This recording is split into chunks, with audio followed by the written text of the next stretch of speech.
নায়রি নায়র হইল শেষ, এবার চলো নিজের দেশ। গেছে গানি আরুন সাহ আসল বাড়ি গেছে গা।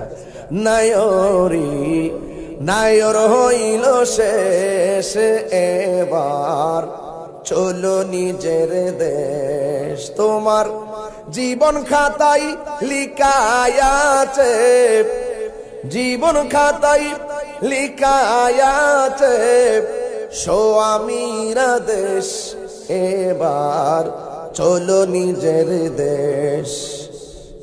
নায়রি নায়র হইল শেষ, এবার চলো নিজের দেশ। নিজের দেশের বাড়ির নাম কি বিল্ডিং না কবর? উপায় থাকতো না। আহলে বাইতের প্রেম ছাড়া কেউ জান্নাতে যেতে পারতো না। মনে রাখেন, আহলে বাইত কি শুধু ভালোবাসা ঈমান না, এটা ঈমানের অবিচ্ছেদ্য অংশ। যে তাদেরকে শুধু ভালোবাসি বললেই চলবে না, অন্তরে ধারণ করতে হবে।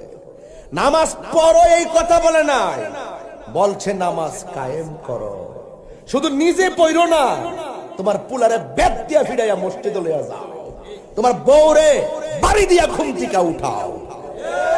কথা বলেন ঠিক না বেডে? মানি হলো বলতে হবে, ওঠ নামাজ না পড়ে বাত্তান ভিতর ভাত আমি খাইতাম না। স্ত্রীকে স্বামী বলে, স্বামীকে স্ত্রী বলবে আপনি যাই কিছু করেন নামাজটা পড়ুন। কন্টিনিউ।